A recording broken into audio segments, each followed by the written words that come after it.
एक बार भगवान कृष्ण गैया चरावे गए। भगवान भी गऊ पालन करते थे, इसलिए भगवान का एक नाम है गोपाल। जो गऊ का पालन करे उसका नाम गोपाल। भगवान कृष्ण एक बार गैया चरावे गए, और गैया चराने गए तो आज भगवान कलेवा ले जाना भूल गए। कलेवा समझ गए होंगे आप, समझ गए ना? अब आजकल वाले बच्चे नहीं समझेंगे, उनको बताना पड़ेगा। ब्रेकफास्ट, नाश्ता, तो भगवान कलेवा ले जाना भूल। अब संयोग ऐसा बना कि भगवान तो भूल ही गए, जितने साथ में गए सब भूल गए। भगवान कदम्ब के वृक्ष के नीचे बैठे थे। भगवान ने कहा, मधुमंगल आज कछु लायो ना है, आज खावे पीवे ताई कछु लाए कि ना है। अब ये ब्रज भाषा का थोड़ा आनंद लो। हम भी वृंदावन में रहे तो थोड़ी बहुत तो आ गई, पूरी तो ना आई, लेकिन ब्रज भाषा भी बहुत मीठी है महाराज। तो क्या कहा, मधुमंगल खावे ताई कछु लाए कि ना है, मुँह को बहुत जोर की भूख लगी है। अब मधुमंगल ने कहा, लाला मैं भी ना लायो। अच्छा मनसुखा तो लाया? मनसुखा ने कहा, अरे दारी के मैं भी भूल गए, मैं भी ना लायो। अच्छा तो एक काम करो, यहाँ आगे शायद ब्राह्मण देवता लोग यज्ञ कर रहे हैं, स्वाहा स्वाहा की आवाज आ रही थी।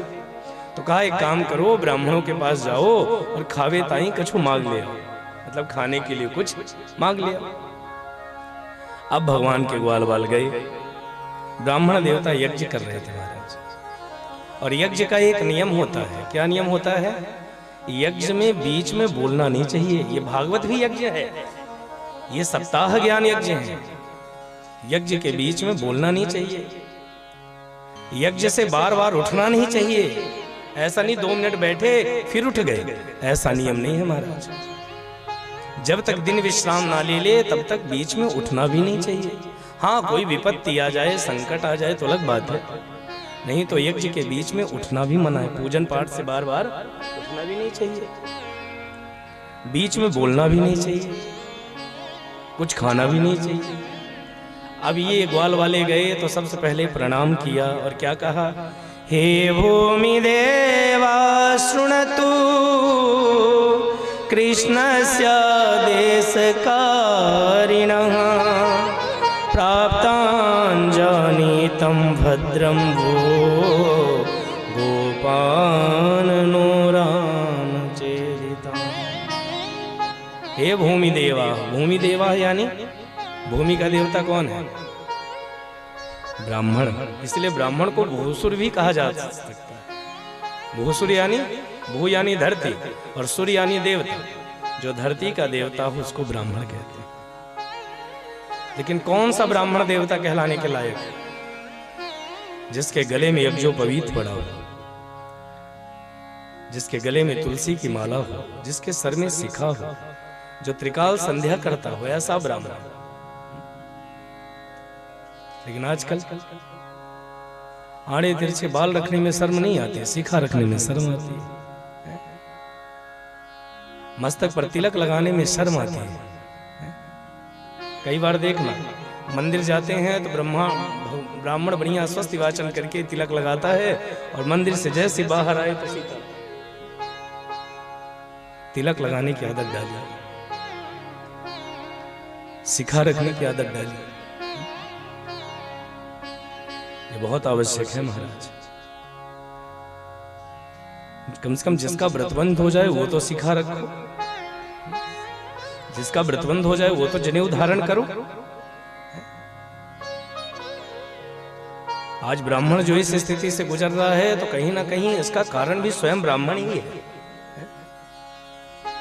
एक व्रतबंध करने में बेटी के विवाह से कम खर्चा नहीं आता। बस बेटी विदा नहीं होती, बाकी तो सब करना पड़ता है। मंडप भी होगा, देवताओं का आवाहन भी होगा, सब होगा, और बाद में जनेऊ बढ़िया ब्राह्मण पहनाएंगे, और बाद में उस जनेऊ को निकाल के खूंटी में टंगा देंगे। चिंता मत कर बेटा, एक दिन भगवान तुझको भी टंगाएगा। ब्राह्मण जो त्रिकाल संध्या करता हो, गले में तुलसी की माला पहनता हो, सर में शिखा रखता हो, ऐसे ब्राह्मणों को धरती का देवता कहा गया है। भूसुर। यहाँ ग्वाल वालों ने क्या कहा, हे भूमि देवा शृणतु कृष्णस्य देशकारिणः हे ब्राह्मण देवताओं प्रणाम, हम कृष्ण के सखा हैं। ग्वाल वालों ने अपना परिचय दिया, हम कृष्ण के सखा हैं और आज हमारे ठाकुर जी कलेवा ले आना भूल गए हैं, तो कछु खावे ताई दे दो। अब यज्ञ का तो नियम था कि बीच में बोल नहीं सकते, उठ नहीं सकते, लेकिन आंख तो दिखा सकते हैं। तो ब्राह्मणों ने जोर से आंख दिखाई और इशारा किया, भगो यहां से। बोले नहीं, लेकिन इशारे से क्या कहा, भागो यहां से। अब तो सारे ग्वाल वाले मुंह लटका कर कृष्ण के पास आए। भगवान ने कहा कछु खावे ताई लाए। एक ग्वाले ने कहा 4 अंगार लाए, वही खा ले। कैसे लोगों के पास भेज दिया? अरे वाने तो हमारी राम राम तक न आई ली। भगवान ने कहा तुम गए किसके पास थे? बोले ब्राह्मणों के पास। भगवान ने कहा अरे पागलो, ब्राह्मणों के पास थोड़ी ना जाना था, ब्राह्मणों की पत्नियों के पास जाना, उनकी पत्नी के पास जाओ, क्योंकि पुरुष की अपेक्षा स्त्री का हृदय ज्यादा कोमल होता है कि नहीं? भगवान ने कहा कि तुम ब्राह्मण की पत्नियों के पास जाओ, स्त्रियों का हृदय कोमल होता है। अब सारे ग्वाल वाल इस बार ब्राह्मणों के पास नहीं, सीधे कुटिया के अंदर। अब बाहर चल रहा था यज्ञ और ये सीधे कुटिया के अंदर, तो नजर तो इनकी वहीं थी। अब बेचारे उठ सकते नहीं थे, बोल सकते नहीं थे, और ये सारे ग्वाले कुटिया के अंदर, अब ये बस देख सकते थे। ये सारे ब्राह्मण देखते रहे। कुटिया के अंदर ग्वाल वाले गए और ब्राह्मण की पत्नियों को प्रणाम किया और कहा माताओं, कृष्ण भूखे हैं, उनको खाने के लिए कुछ दे दो। उन माताओं ने कहा 2 मिनट रुको, हम अभी भोजन बनाती हैं। और महाराज सुंदर सुंदर पकवान बनाए, पकवान बनाकर उसको रखा और जब दिया और जैसे ग्वाल वाल चलने लगे तो एक स्त्री, एक ब्राह्मणी ने कहा यदि तुम लोग कहो तो हम भी साथ में चल सकती हैं क्या? यदि तुम कहो तो हम भी साथ में चलना चाहती हैं। और सारी यज्ञ पत्नियां चल पड़ी ग्वाल वालों के साथ। जैसे कुटिया के बाहर आई तो ब्राह्मण देवता उठ तो पा नहीं रहे थे, इशारे से कहा मतलब कहाँ जा रही हो? ब्राह्मण की पत्नियों ने कहा तुम अपना काम करो, हमको अपना काम करना है, तुम स्वाहा स्वाहा करो। थोड़ा विचार करो महाराज कि जिसके लिए स्वाहा कर रहे थे ये ब्राह्मण, स्वाहा किसके लिए होता है? नारायण के लिए। जिसके चरणों में आहुति जा रही है उसके लिए भोजन मांगा तो मना कर दिया। इससे बड़ा दुर्भाग्य क्या होगा? थोड़ा विचार करो। जिसके चरणों में आहुति डाल रहे हैं और वो स्वयं मांगा तो इन्होंने मना कर दिया। लेकिन ब्राह्मण की पत्नी ने भोजन बनाया और गई। भगवान कदम्ब के वृक्ष के नीचे बैठे थे और भगवान हमारे बैठते भी बड़े अद्भुत है महाराज। एक पैर पर एक पैर ऐसे टगाए, अधरों पर बांसुरी रखे और मधुर मधुर बांसुरी बजाते हुए चारों तरफ भगवान के गैया वाले सब घेर के बैठे। भगवान जब बांसुरी बजाते हैं ना महाराज तो गैया भी एकदम मौन हो जाती। एक कोई गाय भगवान को चाटने लगती है, कोई भगवान को सूंघने लगती है और ठाकुर जी आनंद से बांसुरी बजा रहे थे।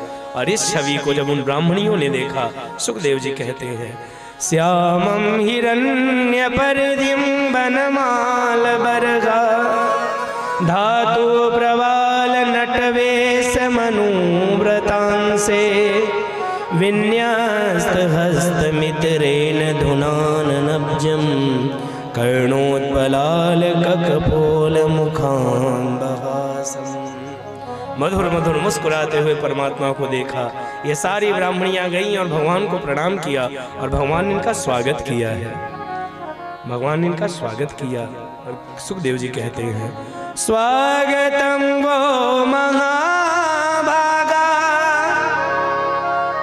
आस्यताम करवाम किम यन्नो दिदीक्षया उपपन्नम इदं इवः उपपन्नम इदं इवः। भगवान ने कहा स्वागतम स्वागतम स्वागतम, पधारिए। सारी ब्राह्मणियों ने भगवान के सामने भोजन रख दिया। जैसे भोजन रखा भगवान ने एक निवाला तोड़ा। जरा दर्शन करिए, एक बार कल्पना करिए, भगवान ने एक निवाला तोड़ा और तोड़कर जैसे मुख में रखने लगे तो ब्राह्मणी ने भगवान का हाथ पकड़ लिया। भगवान ने कहा कि खाने के लिए लाई हो कि मेरा हाथ पकड़ने के लिए लाई हो? जब मेरे लिए लाई हो तो मुझे पाने दो ना, हाथ क्यों पकड़ लिया? भगवान ने कहा कि छोड़ो मुझे प्रसादी पाने दो। उस ब्राह्मणी ने कहा लाला यदि तू कहे तो अपने हाथ से खिला दूं क्या? तू कहे तो अपने हाथ से खिला दूं क्या? भगवान ने कहा हाँ मैया अपने हाथ से खिला दे। और जगत का नाथ उस ब्राह्मणी के गोद में आके बैठ गया। उस ब्राह्मणी के गोद में भगवान बैठ गए और उस ब्राह्मणी अपने हाथ से एक एक निवाला तोड़ तोड़ कर भगवान को खिलाया। और एक बात आपसे कहे महाराज, दुनिया में रोटी कहीं खा लो भूख मिटेगी, लेकिन जो स्वाद माँ के हाथ का होता है वो स्वाद दुनिया में कहीं नहीं होता। वो कैसा भी बना के दे दे, लेकिन जो स्वाद माँ के हाथ के भोजन में होता है वो स्वाद दुनिया में कहीं नहीं मिल सकता।